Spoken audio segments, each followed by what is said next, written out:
Hello there, and a huge welcome to this week's show, Gina Gardiner and Friends. Today I am joined by Lila Wohlwend. Now, talk about remarkable ladies. This is a lady who is a real estate investor, she's a business owner, and she's a homeschooling mum, and she has homeschooled two quite remarkable boys who are also going to be on the show. Lila, a huge welcome. Thank you very much for joining me. Thank you for having me here, Gina. So, you've written a book, Family Success Triangle, but before we get on to that, I'd like to hear your story. How comes you are a real estate investor, a businesswoman, and a homeschooler? Well, when I was going through school, I liked learning, but I didn't like the school itself. It told me to sit down, be quiet, memorize all this information, pass a test, and then I would get done with the test and I would have an A and they would tell me I was so successful, but then I would go home and not actually understand anything that I learned. And so when I got into college and I met the man I would eventually marry, Eric, he showed me how he learned how to learn and how to put things together. And it was this eye-opening event for me where I realized that I hadn't actually been learning in school, but he had. He figured out how to put things together, how to see the big picture. And so I had to reevaluate how I had done everything my entire life. And so I knew when I had kids, I wanted to give them an education that was so much more impactful and useful. And so I wanted to homeschool them so that I had more control over what they were learning and gave them the freedom to learn it how they needed to learn it. And so I had to kind of convince Eric that that was a good idea because he didn't know anything about homeschooling at the time. And really, neither did I. I had two cousins that had been homeschooled and they always talked about it being so much fun and they always seemed to learn things better than me. And so that's what got me interested enough to want to do it. And so I introduced Eric to my cousins and he agreed we could homeschool. And when I started homeschooling, I started with a class called Business and Investing from preschool on for both of my children. And that's something unique and odd that you don't find anywhere. When I started homeschooling, I went looking for commercial curriculum that would provide that for me, that would give me that opportunity to teach them. And I couldn't find it anywhere. So I realized if I can't find it, I have to create it. Yeah. And that's what I did. And people thought I was crazy, but I really wanted this for my children. After college, I was learning so much about the financial world from people like Robert Kiyosaki and T. Harv Eker. And so I wanted to give that to my children. And so I created this curriculum and started them off. And what turned into me wanting to give them a little bit of a head start ended up with kids that were interested in business and investing. At the age of 5, Devin literally went up to his dad and said, "Dad, I think it's time for me to start investing. What should I invest in?" These are things you don't expect from a 5-year-old. But my husband gave him a great answer. He says, "Invest in what you know." And so Devin thinks about it real hard. And he goes, "But Dad, all I know are Legos." And my husband, being the great father that he is, says, "Okay, find a way to invest in Legos." And so Devin spent a couple days trying to figure that out and finally decided that he's going to buy a set before Lego retires it. He's going to hold on to it till it's retired and then he'll resell it at a higher price. So buy low, sell high. And for a 5-year-old, that was a logical thing to do. Well, I tell you what, if you're a 5-year-old or a 50-year-old, or it's a logical thing to do if you want to invest. There'll be many people who are listening to this who think you're a business owner and you're a homeschooler. And maybe they've had a taste of what they see as homeschooling when the pandemic was on and they had children at home that they were trying to help. But doing that when they're following a school curriculum and actually following a home school curriculum, I would suggest are very different animals. They definitely are. It's amazing what people use for their schooling. And I think the pandemic was wonderful because a lot of parents had no idea what their kids were learning in school. They didn't know whether it was a good education or a bad one. They just knew that they would make sure their kids made it to school, make sure their kids had good grades, and they thought that that was all. And I think once it came home, they started to hear what the teachers were teaching the kids, whether it was good or bad.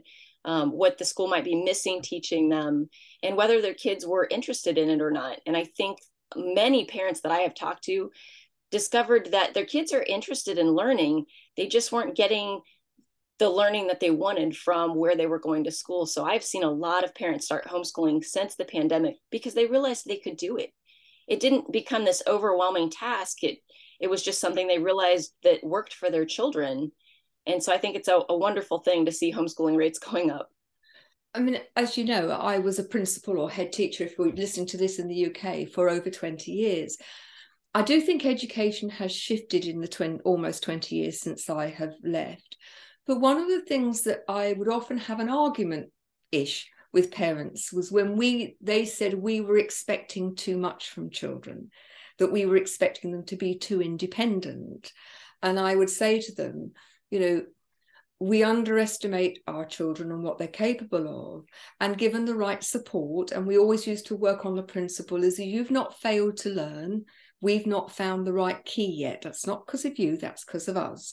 So be open to trying and we'll find a way. And parents coming back sometime later and saying, I didn't think they could ever do that. And seeing time and time again that young people from, and perhaps I'm surprised at how amazing your two were at 5, but certainly looking at children who are going through school, how much the curriculum has become narrowed and repetitive and suits very small percentage of the school population, I would suggest, because it's so examination driven rather than educating and learning. And I'd be interested in your view. Yes, I agree wholeheartedly. I think there's so many good teachers out there that really want the best for their students. And I get stories from them about the one had to use a script. She couldn't go off script. The others could only teach to the test, and any other questions that came in, they just had to say, well, that's beyond the scope of this course. And so they didn't have the freedom they really wanted to take questions and take the learning in the direction that the students really wanted it to go or needed it to go. But I think there are a lot of more options that are becoming available, not just from homeschooling, but some of the different schools that are out there that are starting. I don't know how things are in the UK, but in the US, they've started hybrid homeschooling, which is you're at home part of the time and at school part of the time. And they've got different co-ops, and they've got micro schools are starting up. And some have even brought back the one-room schoolhouse where the kids learn, but they also teach the younger ones. And I think all these options are great because kids need to learn differently. And this gives them the options to tailor their education. Certainly, I'm not aware that these options are available in the UK, although I think our school system is actually less rigid in some ways than certainly as you described. Teachers wouldn't be expected to use a script, but there is a national curriculum. One of the challenges, I think, is that children learn in very different ways. And I know in your book, the family success triangle, you describe how different your two boys were in the way in which they learned. One very much kinesthetic and needed to do things and be busy and moving, and the other very different to that. We're going to go to a short break. And when we come back, I'd be really interested to explore with you how you found your two children have learned in a different way and how you've accommodated that. Because I think for many parents, the assumption is you just teach and the children will learn. My experience, and I suspect that yours, is that that's very different. So please don't go away. We'll be back in just a minute.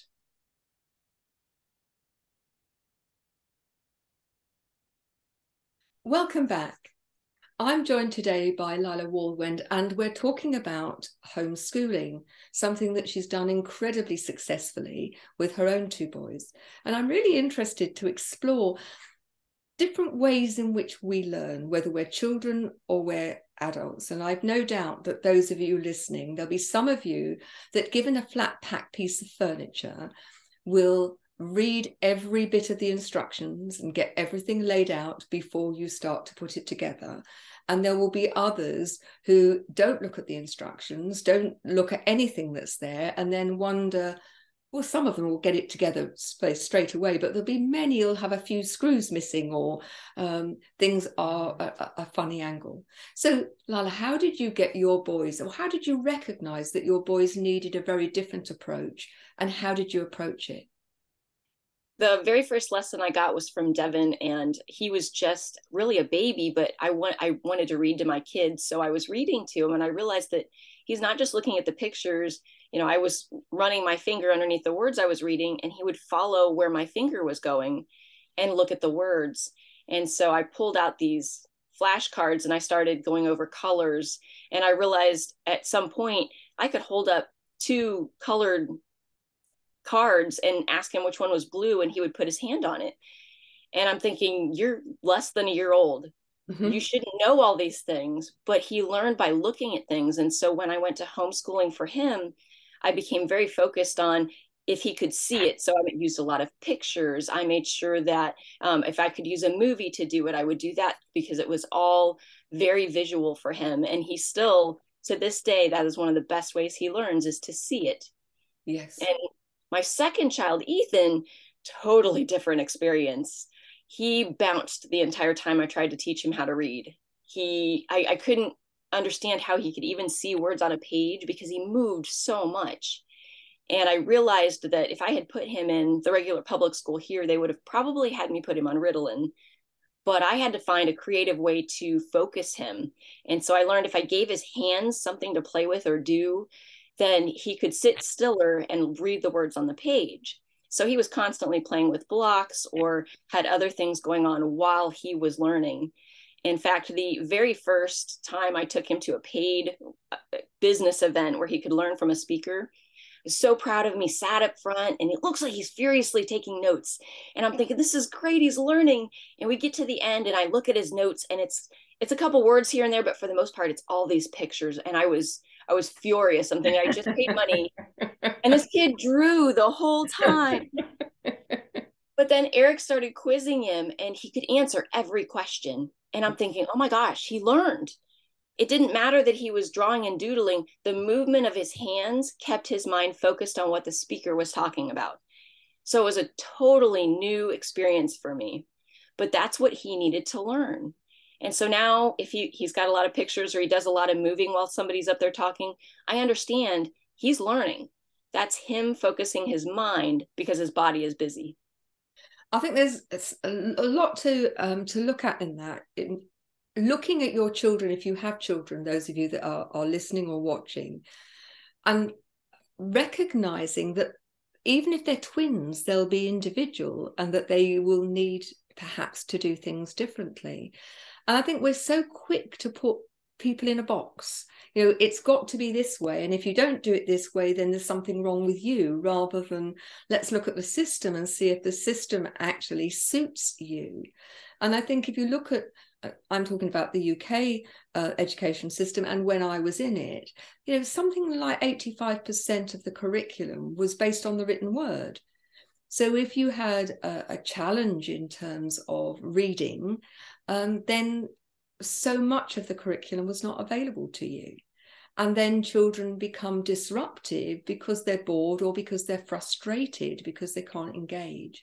And for me, I think finding the key, that's why we use that word. We've got to find the key that works for you. And just like a clockwork toy, if you haven't got the right key, then it won't work. And I think we are too quick to dismiss children as being unable, where actually we are the ones who are disabling them. Yes, I think especially here in the US, they really try to put all kids in one box. And I think we're doing them a disservice to do that. We should be celebrating their differences and the fact that they have different talents and interests. And we should be teaching to that. And I think it's wonderful that a lot more people are starting to realize that this is something that kids need so that we can make the world better by making it easier for them to learn. Let's talk about the practicalities, because there'll be many people who are listening to this and say, I've got full-time work and I'm struggling to do everything I've got to do. And now you want me to homeschool my children? So how did you manage the practicalities And is it something that only parents who've got their own business, who perhaps got some flexibility? Is it something that employed parents who work 9 till 5 or whatever? What help and advice can you give people who might be considering this as an option to help them make it more manageable? I think it is for everyone. It doesn't matter if you work a regular job, if you've got a business. Everybody's busy nowadays. There's so much going on in the world. But what we did and what we talk about in our book is we integrated the kids into everything we do. We, wouldn't just come home from work and start talking about watching TV or, what's for dinner. It was, here's what happened at work today, and here's the lesson I learned, and here's how you can apply that. And these entire discussions and learning that you can bring home to your children, or opportunities where you can learn together. For example, I talked about taking my kids to these different conferences with us. They were adult conferences. They weren't things made for children. No. But we brought them with us so they could learn at the same time we were learning from the same great speakers that we were learning from. I think that is an interesting concept for many parents, that, that they see perhaps it as time off rather than time with. I mean, one of the things that struck me in the book, and I can't remember which boy it was, I've got those, you can't see it, but I've turned down so many pages, and don't do that often in many books. But one of the things it talked about is, how you learn. And your husband talked to one of your sons about asking questions, asking open-ended questions. And I think there are many parents who've got very young children, that stage when they're 2 or 3, when everything is why and why, to the point that you are exasperated and think, I don't know why, I just need a bit of space. But also that your husband gave your son permission. Ask lots of questions, and particularly ask questions of me. And I think even if your children stay in an organized school, if you can set up that as a principle, your children and you will benefit hugely, won't you? I think it's a big lesson to question everything. I think more people should be doing that, adults and kids alike. Yeah. And as a parent, we don't have to have every answer. If they ask a good question and we don't know, it's a perfect time to say, I'm not sure. Let's go learn together. Let's go figure it out. And then it becomes family time as well as a time for both of you to learn. I think, whether you're a parent or just an adult and there's a child around, then I think that's a really great thing to do. We're going to go for another break now, but when we come back, I would be really grateful if you could perhaps share from your experience where people can find out more if they're interested in that, and also more about you and what you do. So please don't go away. We'll be back in just a minute.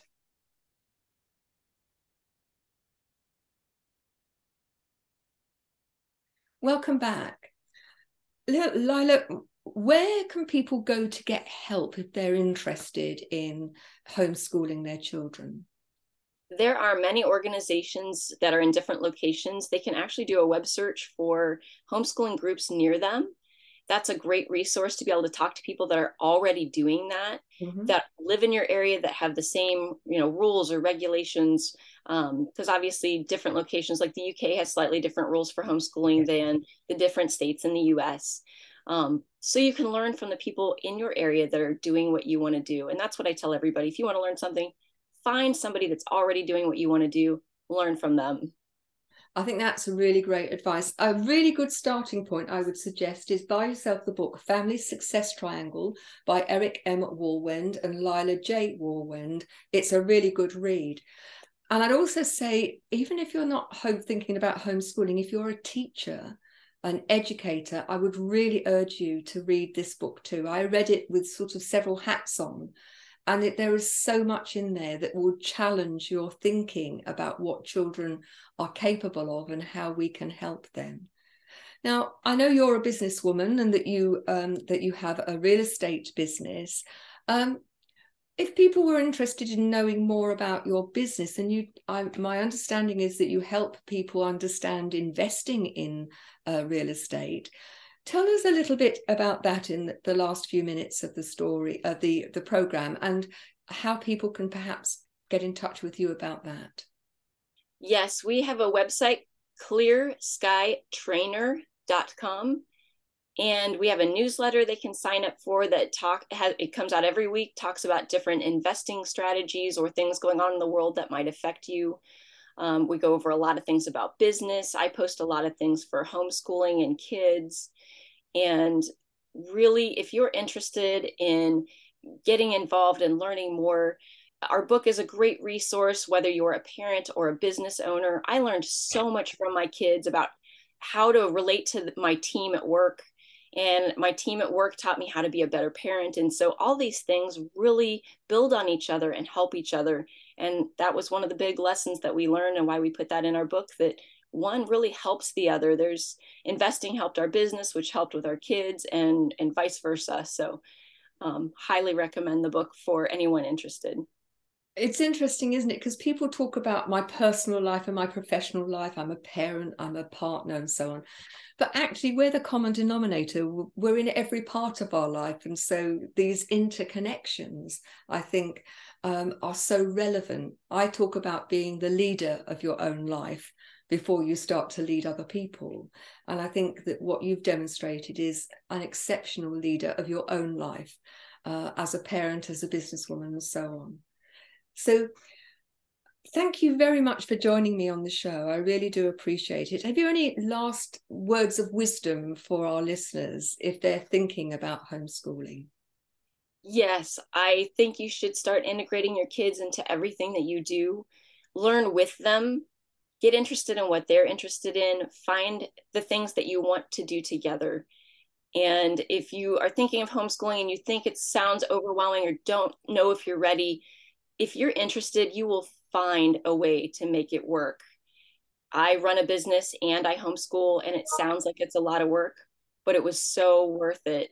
And my kids and I have such a great relationship now because I chose to do that. I think that's a really great advice. Thank you very much. Now, we are very proud to be members of B1G1, Buy One, Give One, which is an organisation set up to help businesses make giving part of their marketing and part of their business. We invite every one of our guests to choose one of 4 projects, and we change the projects from time to time, and we will donate on your behalf. And the 4 projects at the moment are clean water, education, health, and the environment. Now, B1G1 vets every single one of the projects, and every cent or every penny goes to support that project, whatever it might be. Which of those would you like to choose? Education, without a doubt. I thought you might. So we will be donating on your behalf. Remember, we donate meals for those who are hungry based on the number of listeners. So please not only listen again, but get other people to listen too. And you can be helping people at the same time as helping yourself.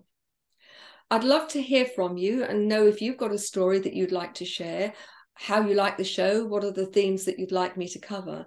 Please email me at Gina, Gina, at Gina Gardiner, Gardiner, and friends. That's Gina Gardiner and friends.com. Thanks so much for listening. I just want you to think about how you as parents are working with your children, how we as a society are working with our children, because ultimately they're our future. And it worries me that so many children are falling between 2 stools, falling between the cracks, and such huge potential is being wasted. You know, I've worked with young people most of my professional life, and they never cease to amaze me. And I think if you start to look at what your children can do rather than the things that perhaps they can't or that irritate you, then maybe you will find that you have a gem. And if you're not a parent, but you're involved in your community, think about what opportunities are there for your children to learn and to grow in a constructive and positive way outside the family. Because they say it takes a village to educate a child. Well, you're part of that village. So thanks very much for joining us. Thank you, Lila. We'll see you on the next show. Bye-bye now.